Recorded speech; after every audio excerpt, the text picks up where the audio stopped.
Bom dia, dando prosseguimento à disciplina EPI e EPC.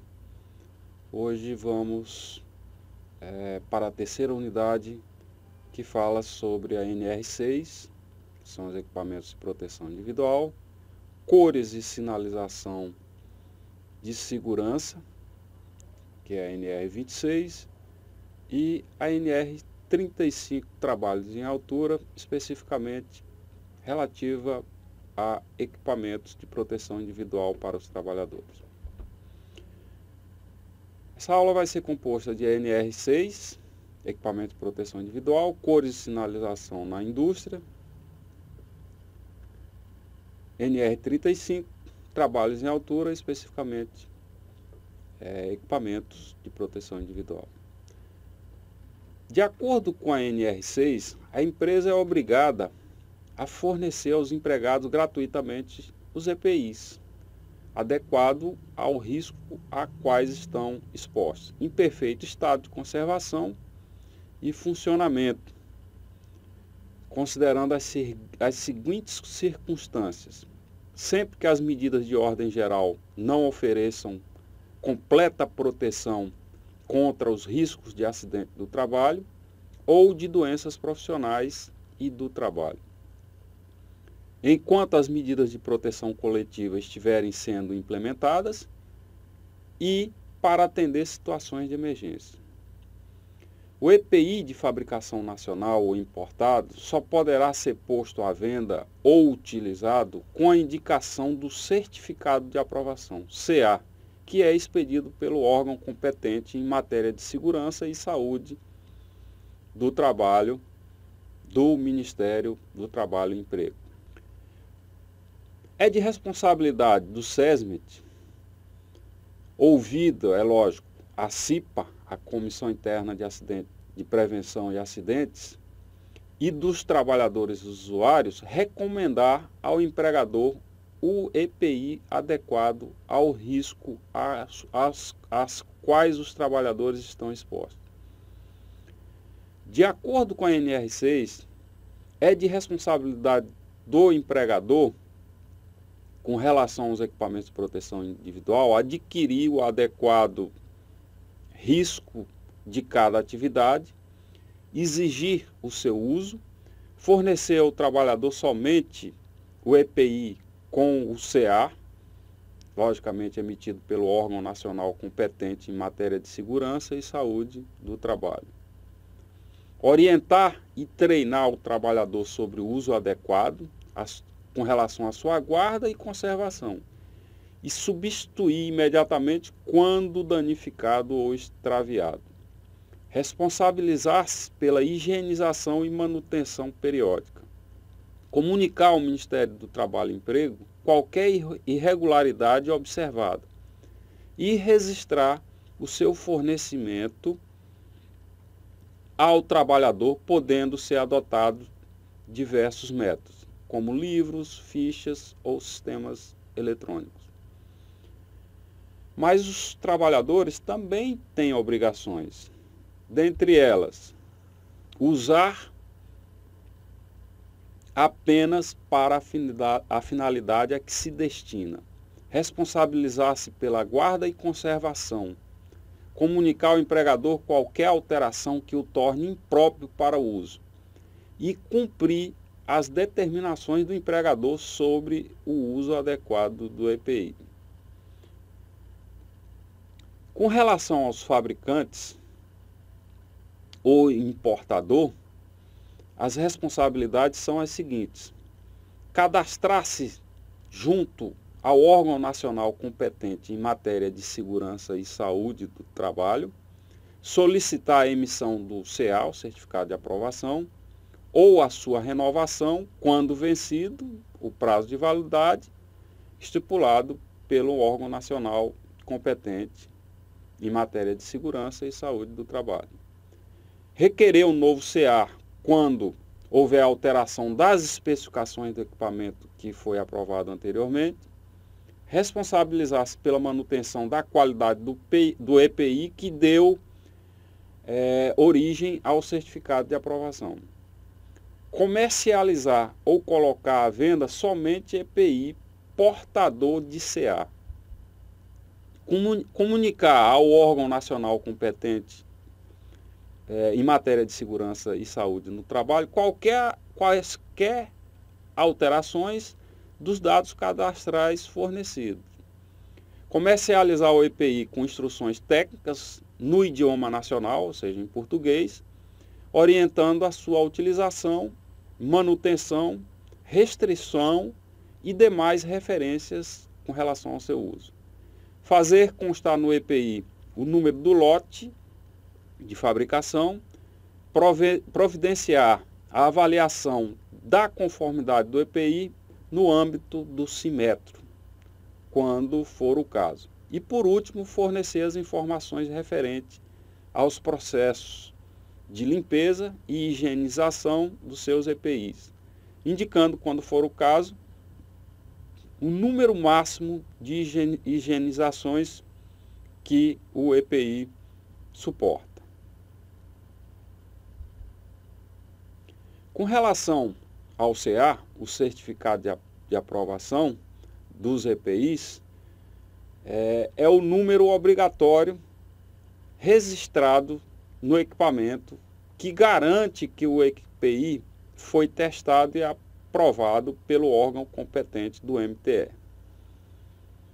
Quais são os requisitos estabelecidos pela NR6 com relação ao CA? De 5 anos para aqueles equipamentos com laudos de ensaios que não tenham sua conformidade avaliada no âmbito do CIMETRO. Ou então do prazo vinculado à avaliação da conformidade no âmbito do CIMETRO, quando for o caso. Mas isso não quer dizer que o órgão nacional competente em matéria de segurança e saúde do trabalho, quando achar necessário, e mediante uma justificativa, poderá estabelecer novos prazos diferentes dos demais, conforme a necessidade. Todo EPI deve apresentar em caracteres indeléveis e bem visíveis o nome comercial da empresa fabricante do EPI, o lote de fabricação e o número de CA. Ou, no caso do EPI importado, o nome do importador, o lote de fabricação e o número de CA.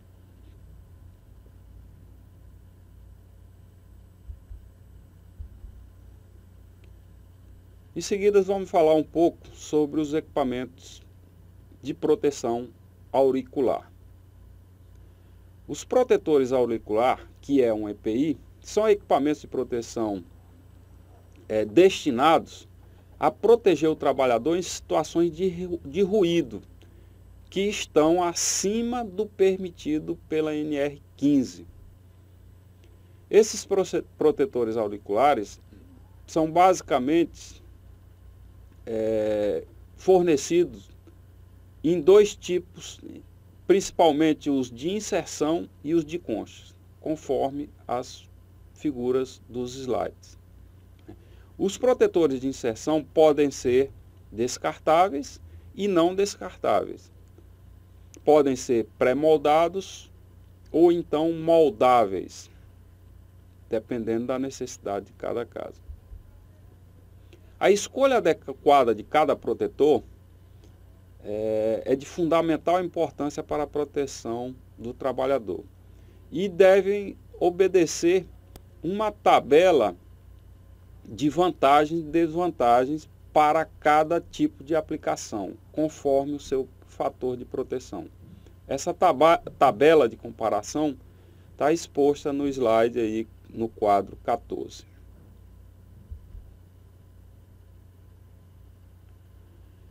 Os protetores auriculares funcionam como atenuadores do ruído. Cada protetor tem seu fator de proteção, ou seja, uma capacidade de reduzir a intensidade do ruído quando utilizado pelo trabalhador. E essa avaliação de atenuação, ela obedece a métodos. Os principais métodos é o método simplificado de valor único, ou chamado NRR, que é o nível de ruído de redução de ruído. Ele consiste em que ele é obtido através de tabelas dos fabricantes de protetores auriculares ou então estabelecido no CA, no certificado de aprovação que é expedido pelo órgão de inspeção de trabalho do MTE. Para cada EPI testado e aprovado pelos laboratórios credenciados.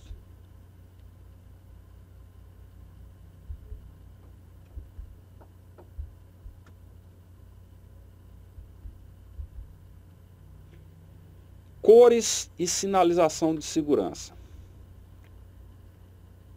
Na segurança do trabalho, utilizamos sinalizações e cores para identificar os riscos existentes no local de trabalho, de acordo com a ANR 26.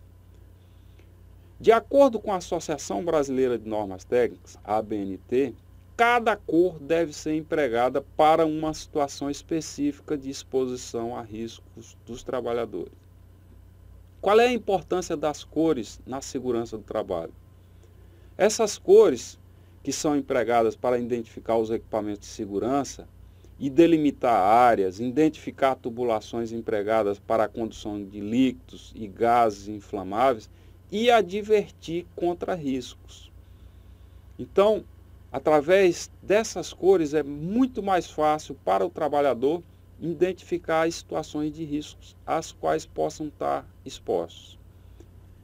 A NBR 7195 de 1995 padroniza essas cores a serem adotadas como sinalização para a exposição a riscos.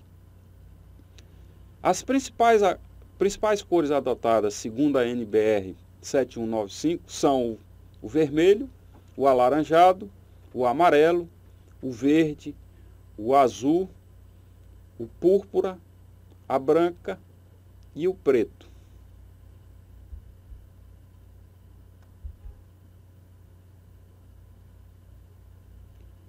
É muito importante também a aplicação das cores para a identificação de riscos nas tubulações industriais.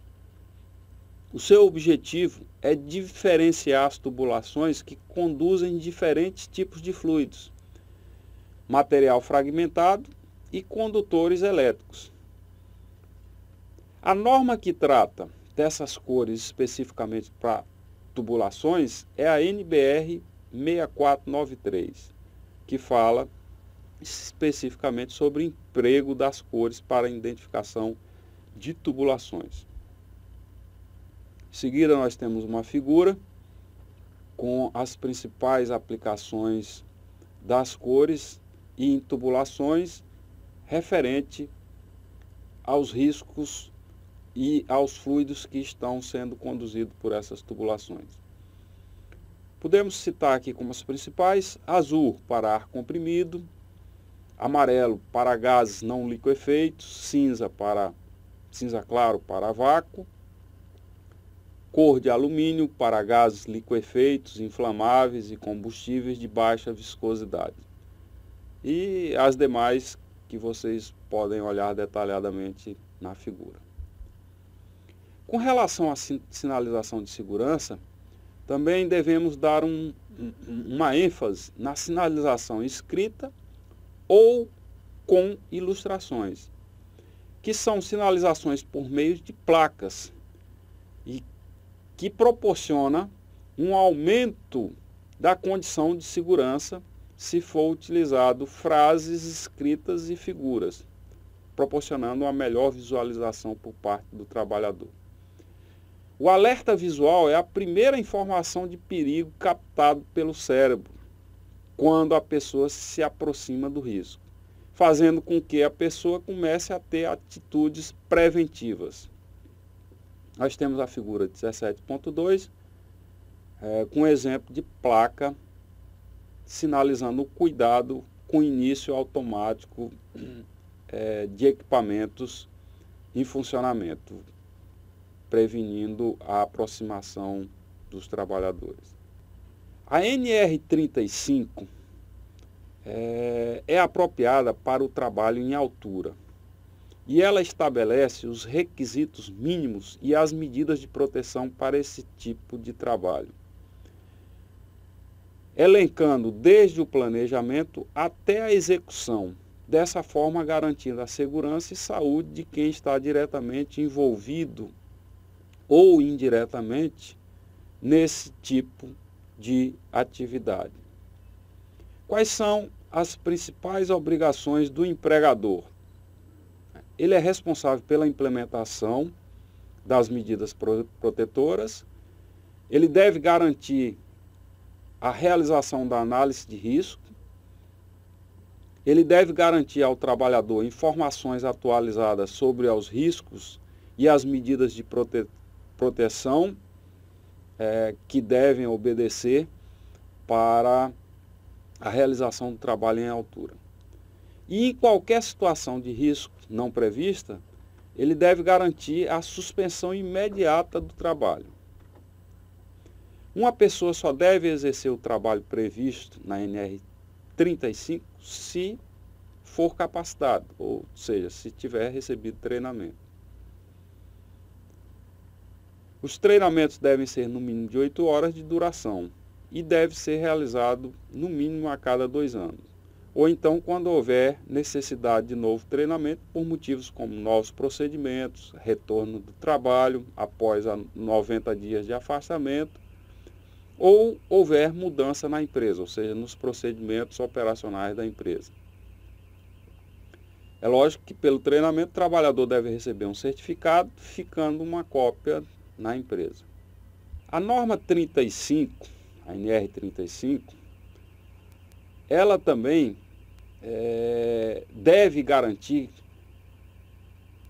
com relação aos exames e avaliações de saúde do trabalhador, que eles sejam periodicamente submetidos a exames para que sejam prevenidos quanto a possíveis riscos de mal súbito e queda em altura, além, é lógico, do PCMSO, ou seja, são exames adicionais que devem ser realizados além do PCMSO. O planejamento do trabalho em altura deve obedecer a alguns requisitos, né? Primeiro, havendo meios alternativos, evitar o trabalho em altura. Segundo, não existindo outra forma de trabalho, adotar medidas de proteção que elimine os riscos de queda dos trabalhadores.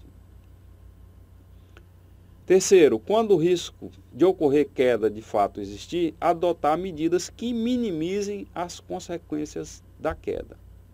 Mas os trabalhadores também têm obrigações.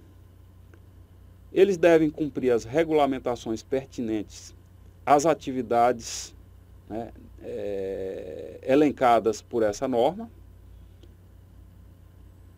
O trabalhador deve estar autorizado a interromper a atividade sempre que ocorrer eminência de risco. Ele tem a obrigação de cuidar de sua segurança e saúde, bem como a dos seus colegas que possam ser afetados por suas ações ou então omissões. E uma vez estando capacitado para a atividade por meio das avaliações médicas, dos exames, do treinamento e com a concordância da empresa, ele poderá exercer o trabalho em altura. Com essas informações, estamos finalizando a unidade 3 da disciplina EPI e EPC. Lembrando que devem ser complementadas com estudos de pesquisas nas mais diversas fontes disponíveis referente ao assunto, além do livro fornecido pelo Sistema ITEC. Muito obrigado e tenham um bom dia.